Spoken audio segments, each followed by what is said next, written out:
जय भीम दोस्तों। मैं आज आप सबको बताने वाले हैं कक्षा 8 का सामाजिक आर्थिक एवं राजनीतिक जीवन का अध्याय 1 भारतीय संविधान। ठीक ना। तो सबसे पहले इसमें हम ये जानेंगे कि संविधान क्या है, उसका अर्थ क्या है, संविधान का कार्य क्या होता है और संविधान का मूल उद्देश्य क्या है। ठीक ना। इसको हम बारी बारी से समझते हैं। आइए सबसे पहले हम जानते हैं कि ये अध्याय 1 है 8वीं कक्षा का भारतीय संविधान। इसमें सबसे पहला पॉइंट है कि संविधान कहते किसे हैं। तो सबसे पहले हम ये जानेंगे कि संविधान क्या है। तो किसी भी देश को सुचारू रूप से चलाने के लिए जिन नियम व कानून की आवश्यकता होती है उसे उस देश का संविधान कहा जाता है। समझ गई। इसको एक बार और समझो। देखो, जैसे हमारे गांव घर में समूह होता है तो समूह का कुछ नियम कायदे कानून होता है ना, कि सभी को महीना में एक बार सभी सदस्यों को शामिल होना है। समूह में होता है ना, बैठक होता है, हर महीना में इतना तारीख को बैठक होना है। ठीक उसी तरह से पूरे राज्य और पूरे देश को चलाने के लिए जो नियम कानून बनाए गए हैं वही नियम कानून हमारा संविधान कहलाता है। समझ गए आप। अब यहाँ देखो, दूसरा है कि संविधान के कितने अंग होते हैं। तो संविधान के 3 अंग होते हैं, 3 प्रारूप होते हैं। पहला है कार्यपालिका, दूसरा है विधायिका और तीसरा है न्यायपालिका। ये तीनों प्रारूप के अलग अलग काम होते हैं। ठीक ना। उसके बाद देखो, अगला है संविधान का मौलिक अधिकार क्या है। संविधान ने जो आम नागरिकों को, यानी कि जितने भी हमारे देश में लोग हैं, जितने भी नागरिक हैं, उन सभी को क्या क्या अधिकार दिए गए हैं, क्या क्या मौलिक अधिकार है। इसमें पहला देखते हैं कि इसमें है समता का अधिकार। तो समता का अधिकार का मतलब होता है, कुल वैसे 6 अधिकार दिए गए हैं इसमें मुख्य रूप से। जो पहला है जिसमें समता का अधिकार। समता का अधिकार का मतलब है कि हमारे भारत देश के सभी नागरिक एक समान है। ठीक ना। चाहे गरीब हो चाहे अमीर हो, सभी को एक ही वोट डालने का अधिकार है। समझ गए ना। यही है हमारे देश में पहला जो अधिकार दिया गया है वो समता का अधिकार है, यानी सभी नागरिक एक समान है सभी। दूसरा है शोषण के विरुद्ध अधिकार। मतलब ये कि अगर हमें कोई मारता पीटता है या फिर हमें कोई शोषित करता है, शोषण करता है, तो उसके खिलाफ हम जाके थाने में FIR दर्ज करवा सकते हैं, हम लोग कोर्ट में FIR करवा सकते हैं। ठीक ना। उसके बाद है शोषण के विरुद्ध अधिकार। तो ये हम बता दिए हैं कि कोई भी अगर हमें शोषण करता है तो उसके खिलाफ हम जाके थाने में या कोर्ट में मुकदमा दर्ज करा सकते हैं, उसको उसकी सजा कोर्ट के माध्यम से मिल जाएगा।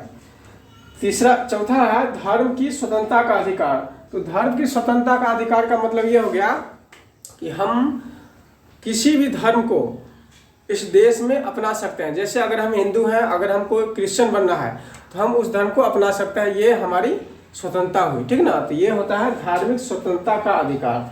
5वां है संस्कृति और शिक्षा संबंधी अधिकार। मतलब ये कि हमें जो भारतीय संस्कृति जो हमें अच्छा लगता है, ठीक ना, वो हम अपनी संस्कृति को अच्छे ढंग से मना सकते हैं, अच्छे ढंग से जी सकते हैं अपनी संस्कृति में। और शिक्षा संबंधी अधिकार का मतलब हुआ कि कितना भी गरीब व्यक्ति हो, कितना भी अमीर व्यक्ति हो, चाहे जनरल कास्ट से हो, जनरल कैटेगरी से हो या फिर OBC से हो या कोई भी समाज से हो, ठीक ना, सभी को पढ़ने का एक समान अधिकार है। सभी स्कूल में जाके पढ़ सकते हैं। ये हमारा मूल अधिकार है।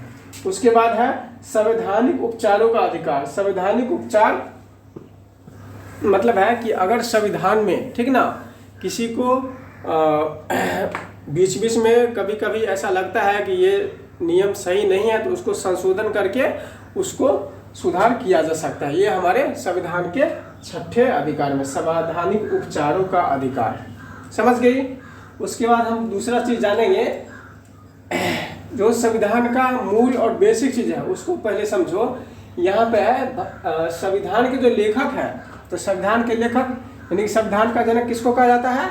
डॉक्टर भीमराव अंबेडकर जी को। कौन है संविधान के जनक? डॉक्टर भीमराव अंबेडकर। तो इसमें कंफ्यूजन होता है लोगों को कि कोई कहता है कि डॉक्टर भीमराव अंबेडकर ने संविधान नहीं लिखा। ठीक ना। तो पहले हमको एक बात बताओ, जैसे ताजमहल किसने बनाया? शाहजहां ने बनवाया। और बनाया किसने? तो मिस्त्री ने बनाया। ठीक ना। तो मिस्त्री का नाम नहीं होगा, तो जिसने बनवाया नाम उसका होता है। ठीक ना।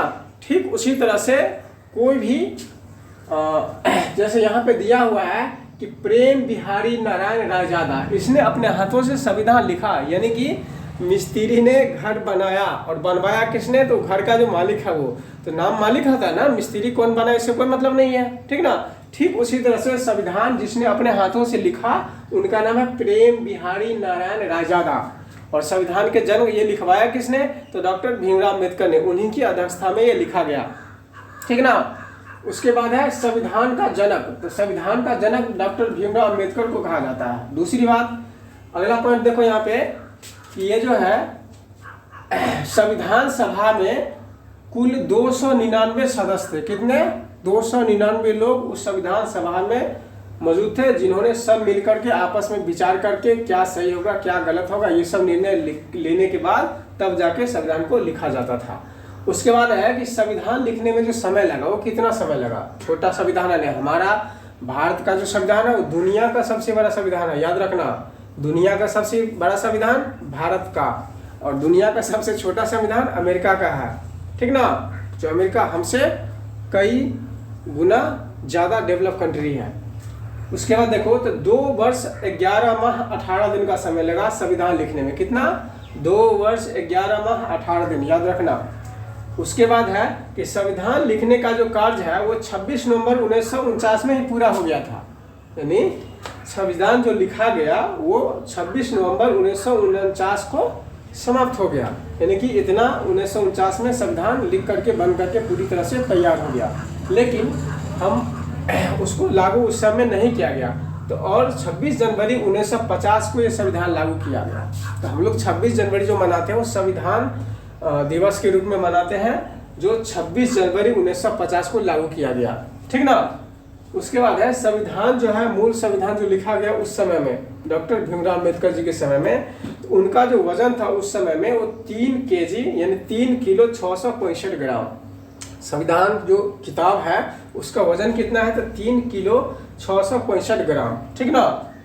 दूसरा है कि संविधान की प्रस्तावना। संविधान की प्रस्तावना हम लोग समझते हैं ना, जो स्कूल में जो प्रार्थना के बाद कराया जाता है, प्रार्थना जब खत्म हो जाता है या फिर शुरू में ही ये हमको कराया जाता है संविधान की प्रस्तावना कि हम भारत के लोग भारत को संपूर्ण प्रभुत्व और संपन्न राष्ट्र, स्टाफ से है ना कुछ। तो ये हुआ हमारे भारत की संविधान की प्रस्तावना। तो हम ये अच्छे से समझ गए। कक्षा 8 का अध्याय 1 भारतीय संविधान पहला चैप्टर, ठीक ना। तो संविधान किसे कहते हैं इसको जान गए। दूसरा में संविधान के कितने अंग होते हैं? तो कार्यपालिका, विधायिका, न्यायपालिका, सभी के अलग अलग अपना अपना काम है। उसके बाद है संविधान में आम नागरिकों को क्या क्या मौलिक अधिकार दिया गया है। तो 1 नंबर में बोले थे हम समानता का अधिकार, यानी कि सभी नागरिक एक समान है। दूसरा है स्वतंत्रता का अधिकार, सभी नागरिकों पूरी आज़ादी है, यानी पूरी तरह से स्वतंत्र है, वो जहाँ मर्जी घूमे जहाँ मर्जी जाए, ठीक ना। तीसरा है शोषण के विरुद्ध अधिकार। यदि आपको कोई शोषण करता है तो उसके विरुद्ध में आप कोर्ट में या थाने में मुकदमा दर्ज करा सकते हैं, उसको उसकी सज़ा मिलेगी। उसके बाद है चौथा में है धर्म की स्वतंत्रता का अधिकार, यानी कि कोई इस देश में किसी भी धर्म के लोग शांति से आराम से रह सकते हैं, किसी भी धर्म के लिए कोई विशेष अधिकार नहीं है।